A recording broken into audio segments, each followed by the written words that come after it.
बिस्मिल्लाहिर्रहमानिर्रहीम। अपना नया व्लॉग शुरू करते हैं जी। यहाँ से हम जा रहे हैं लामूती गांव, थल है ये है। बाडगोई का रास्ता कालाम की तरफ जाता है। हमने आज जाना है अतरोड़।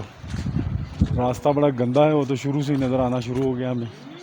शदीद गंदा रास्ता है और ये 35-40 किलोमीटर है, लेकिन ये 6 से 8 घंटे भी लग जाते हैं लोगों को जाने में। इसमें रास्ता आ रहा है, यहाँ से आप आएँगे, ये थल है, थल की तरफ से आ रहा है ये रास्ता, तो आपने इस तरफ निकल जाना है।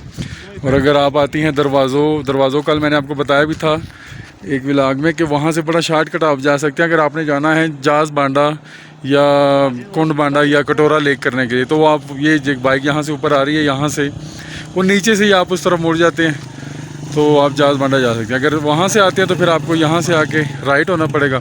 थल की तरफ से आते हैं तो आपको यहाँ के आके लेफ़्ट होना पड़ेगा। ये चौक है, ये बोर्ड इसकी बहुत बड़ी निशानी है, ये आप स्टिल करके देख लीजिएगा। तो इंशाल्लाह आगे निकलते हैं, अपडेट होती रहेगी इंशाल्लाह। मेरे लिए दुआ कीजिएगा, शुक्रिया जी। दोस्तों, बाइक चलाते हुए ऐसे लगता है जैसे बाइक को हम उठा के साथ ला रहे हैं।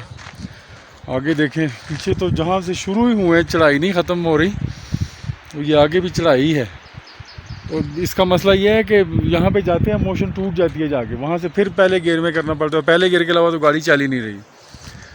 मुश्किल ऐसा है क्योंकि हम 1 to 5 पे और 2 लोग हैं, दो ही हैं सारे दोस्त, तो इस वजह से थोड़ा सा इशू बन रहा है। लेकिन अल्लाह खैर करेगा, आहिस्ता आहिस्ता जाएंगे, गाड़ी ठंडी होती रहेगी तो इंशाल्लाह पहुँच जाएंगे। तो रास्ते में कोई व्यू आता है तो फिर आपको बताते हैं जी। दोस्तों, हम पहुँचे हैं बड़ी बुरी हालत में बड़े बुरे रोड के ऊपर चलते हुए। यहाँ पे एक रेस्टोरेंट बना हुआ था, शुक्र है हमें मिल गया, नज़र आ गया हमें। मरहबा होटल, रावी रेस्टोरेंट कोई है, अल्लाह इनका भला करे, इन्होंने खोल लिया यहाँ पे रेस्टोरेंट। वरना कई साल पहले मैं आया था तो अतरोड़ तक कालाम तक कुछ रेस्टोरेंट कोई कुछ भी नहीं था। लेकिन अब ये इन्होंने किया है, बारिश भी हो रही थी इसलिए हमने कहा चले यहाँ पे स्टे करते खाना खाते हैं। खाना नहीं खा के निकले थे, ये भी गलती थी। ये बिलाल साहब को देखे बुरे हालात में, माजिद साहब भी बहुत ही बुरे हालात में, सर्दी बहुत ज़्यादा, अब्दार साहब भी ओवर ही बुरे हालात में ये यहाँ पे जो इनके चेहरे पे आपको मुस्कुराहटें नज़र आ रही हैं, ये फ्रॉडी झूठी मुस्कुराहटें, क्योंकि ये अंदर से दिल इनके रो रहे हैं कि हम क्यों आए बाडगोई पास जाने के लिए, कालाम जाने के लिए, अतरोड़ जाने के लिए, और बाइकों पे क्यों आए, और फिर दो क्यों आए एक बाइक के ऊपर। तो ये थोड़ा है मसला। बाकी नज़ारे तो बहुत प्यारे हैं, मैं कहता हूँ कि एंड है नज़ारों के ऊपर, लेकिन नज़ारों के साथ रोड की इतनी गंदी कंडीशन है। मैंने रास्ते में 4x4 गाड़ियाँ फंसी हुई देखी हैं, जो किसी का नीचे पत्थर लग गया, क्या टूट गया, किसी का क्या टूट गया, बड़ी बुरी हालत में थी। तो बस मैं यही मशवरा दूंगा आप लोगों को।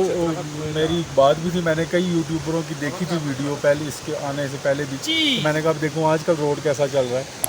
तो उन्होंने तो इस तरह बताया जैसे मोटरवे के ऊपर चले हैं 2 किलोमीटर, यहाँ से निकले थल से 2 किलोमीटर मोटरवे पे चले हैं और पहुँच गए यहाँ पे बाडगोई पास, और 1 किलोमीटर और चले मोटरवे पे तो पहुँच गए कालाम।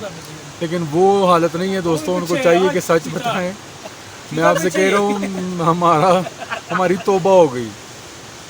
बहुत बुरे हालात में आए हैं, बहुत बुरे हालात में। बाइक्स गर्म हो जाती हैं, रोड के ऊपर इतना बड़ा बड़ा पत्थर है कि 2 लोग बाइक को उठा के उसके ऊपर से गुजार रहे। इतना बड़ा बड़ा पत्थर रोड पे पड़ा हुआ। और जगह नो डाउट बहुत प्यारी है। आप 4 व्हील ड्राइव में 4x4 में आ जाएं, और अगर आना भी है तो मैं यही रिकमेंड करूँगा कि सिंगल बाइक पे आएँ, 1 to 5 पे या 150 पे आएँ। सिंगल बाइक पे एक बंदा, हाँ भाई चार्जिंग है सर, 2 लोग कभी भी ना आए, वरना फिर आपके यही हालात होंगे जो ये मेरे दोस्तों के हो गए कि धूप निकली हुई है, बारिश हो रही है, लेकिन वो कम्बलों में घुस गए कि वो कहते हैं कि हमसे बैठा उठा कुछ भी नहीं जा रहा। बहुत मुश्किल ना आना मोटरसाइकिल पर। ये भाई तो बात करने के काबिल भी नहीं रहे जी माजी साहब। रास्ता बहुत दुश्वार था और काफ़ी बीच में हाइकिंग भी करनी पड़ी, लेकिन नज़ारे इतने आउट क्लास हैं। आपको पीछे व्यू भी नज़र आ रहा होगा जंगलों का, तो इससे सारी थकावट दूर हो जाती है। बाकी माजिद साहब को थकावट नहीं हुई क्योंकि माजिद साहब ने पूरा सफ़र जो है ना पैदल किया है। कभी बाइक को धक्का लगा रहा है और कभी पैदल चल रहा है, और ऊपर से वो बेचारे को 2 बैग भी उठाए हुए हैं।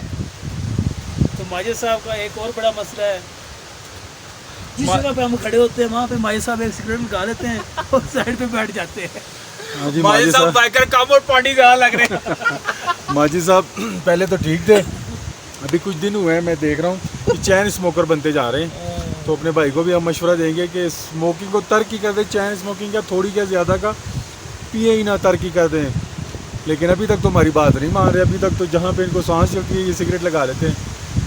और हम तो इनके तरले मेहनत करें कि ना करें, इन नज़ारे कुछ थोड़े से देख लें, फिर उसके बाद आगे चलते हैं।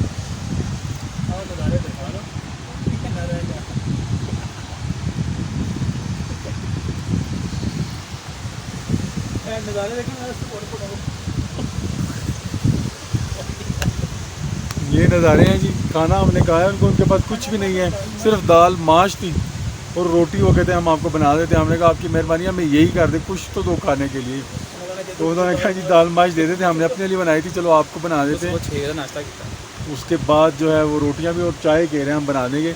हमने सुबह 6 बजे नाश्ता किया था कुंड बांडा में, उस वक्त से हम निकले हैं, फिर नीचे आए, नीचे आके लामूती से होते हुए फिर हम इधर आ गए हैं।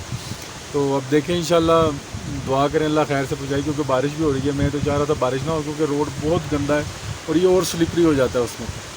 तो इंशाल्लाह आगे आगे आपको अपडेट करते रहेंगे। पहले खाना खाते, खाना आता है तो आपको बताएंगे कि कैसा है, फिर इंशाल्लाह आगे भी आपको अपडेट करें। दोस्तों भूख कितनी लगी हुई थी, आपको याद ही नहीं रहा खाना दिखाना कि खाना एंड हो गया है, सब खा चुके हैं। लेकिन ये हमारे एक भाई हैं, ये कहते हैं कोई 2-4 रोटियां और थोड़ा सा ना और ला दें मुझे। तो बस ठीक है, अंडा बीच में डुलाया था और इसी भाई को हमने कहा था कि आप जाके ख़ुद बनाएं। उन्होंने पंजाब के स्टाइल में दबा के मिर्चें डाल दी बीच में, और अंडे का तो पता नहीं लगा बीच में, पता नहीं किसका अंडा डाला था, कबूतर का था कि क्या था। और इस तरह ये चक्कर हुआ है। अभी चाय की कह दिए चाय आ रही है, चाय पीते हैं और निकलते हैं। देखें ऊपर से बारिश, अंधेरा होने लग गया है, अजीब हालात, कुछ समझ नहीं हो रही क्या। ये भाई आगे से कह रहे थे जी रास्ते में शेर भी मिलेंगे, रीछ भी मिलेंगे, तो अभी उनका सामना भी करना है, इसलिए जल्दी जल्दी निकलते हैं। इंशाल्लाह फिर आपको आगे अपडेट करते रहेंगे। तो आप भी साथ रहिएगा हमारे, और हमारी बातों पे गौर भी कीजिएगा जो बताइए हमने रास्ते के बारे में, सड़क के बारे में। जी तो दोस्तों हम नीचे से आए हैं, खाना खा लिया था, उसके बाद तकरीबन 15 मिनट लगातार चलाई बाइकें, तो बाइकें आग बन गई, क्योंकि फुल चढ़ाइयाँ ही चढ़ाइयाँ थी। ये पीछे बर्फ़ शर्फ़ आ गई है। रोड की कंडीशन देख लें, वो जो हमारे यूट्यूबर भाई कहते हैं मोटरवे बना हुआ है, ये मोटरवे है जी। इस मोटरवे को आप देखें, बाइक जब बीच में जाती है तो मोटरवे से निकलती नहीं है फिर दोबारा, और वो आगे जाके वो रास्ता आगे जा रहा है। मैं भी कि ये मुझे जो है ना ये बडगोई टॉप, तो अभी देखते हैं आगे चलते हैं। नज़ारे माशाल्लाह बहुत प्यारे हैं, लेकिन बात वही है कि रोड की कंडीशन देख लें आपके क्या हालात हैं। और पीछे भी एक भाई हमारे खड़े हैं, उनकी बाइक तो रिवर्स जाना शुरू हो गई आगे की बजाय। तो इंशाल्लाह देखते हैं, अब इंशाल्लाह आपको बडगोई टॉप पे ही मिलते हैं जाके। जी तो दोस्तों थोड़ा रास्ता और तय किया, थोड़ा नहीं बहुत रास्ता और तय किया है, तो लोकेशन कोई ऐसी हो गई।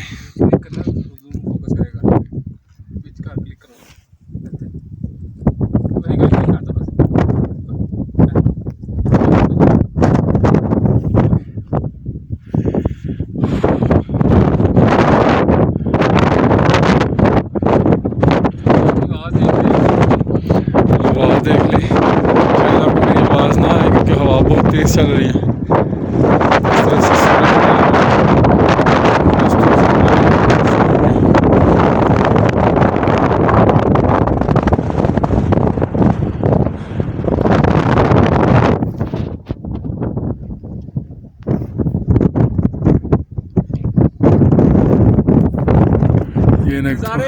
ये व्यू पॉइंट बनाया हुआ है। यहाँ से निकलते हैं आगे, देखते अपने। जी दोस्तों आखिरकार मैं उस जगह पे बैठा हूँ जिसके लिए हमने तकरीबन 3-3.5 घंटे से ज़्यादा मेहनत की है। वो है जी बादगोई पास। ये वो जगह है जहाँ आप देखते हैं लोग गाड़ियाँ शाड़ियाँ चढ़ा देते हैं। ये वो फलाने गाँव, वहाँ तो एक हट होता था पुराना सा छोटा सा, लेकिन अब ये फिर यहाँ भी वही बात है, लकड़ियाँ तोड़ी जा रहे, दड़ा दड़ दरख्त काटी जा रहे हैं और हट बनाई जा रहे हैं, बस और कुछ नहीं कर। ये देखें, ये सारा ये देखें, लोग लकड़ियाँ काटी जा रहे हैं, तो कुछ मतलब कुछ नजर ही ना आ। ये दोस्तों के हालात देखें, बुरे फ्रेश एकदम हम चीज लेकर बैठे हैं। मैंने आपसे कहा ना कि ये मसनूई हंसी पे ना एकदम फ्रेश, अंदर नो से प्रॉब्लम, ओके अंदर से रो रहे हैं। किधर फ्रेश एकदम A1 JK। अंदर से बट कोई पास कैसा लगा? अंदर से रो रहे हैं। बाकी बाटगोई पास में मुझे तो कुछ नजर नहीं आ रहा। जगह कुछ भी नहीं है वहाँ पे भाईजान, कुछ भी नहीं है।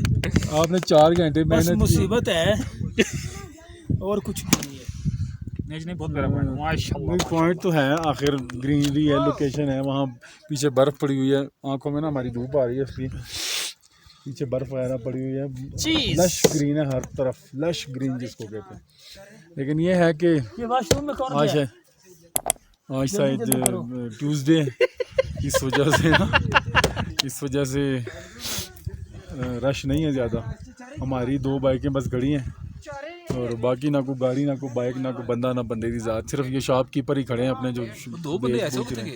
निकल गए आगे, निकल गए, उन्होंने पहुंचना था ना। यार इतने रोक के बड़ी जाती कर रहे हो। सर चाय पी के बस निकल गए।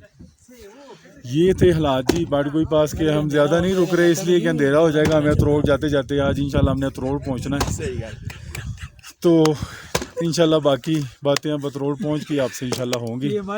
मेरी तरफ से अभी तक के लिए इतना ही। दोस्तों बाटगोई पास में सबसे प्यारी जगह जो है ना मुझे, और सबसे प्यारा जो लगा, ये पाकिस्तान का झंडा, हमारी जान, हमारी शान, हमारी आन। नज़ला हो चुका है, ये देखें कैसे शान से नज़ला जुकाम सर खड़ा है और बता रहा है कि ये पाकिस्तान है, कोई स्विट्जरलैंड नहीं, कोई नेदरलैंड नहीं, कोई ये वो नहीं है, ये पाकिस्तान है। इतना सफर किया, इतना सुबह 9 बजे अल्लाह से पाकिस्तान को कायम दायम हमेशा ही रखे, आमीन। टिकट ऑफ से तो अब हमने चाय तो पी ली है, निकले हुए हैं, अब यहाँ से निकलते हैं। 5 बजे से ये हमारे भाई माजिद साहब हैं, चाय पी ली है, यहाँ से निकलते हैं तो इंशाल्लाह। इंशाल्लाह अब यहाँ से निकलते हैं और अब अतरोड़ जाके इंशाल्लाह मुलाकात करते हैं।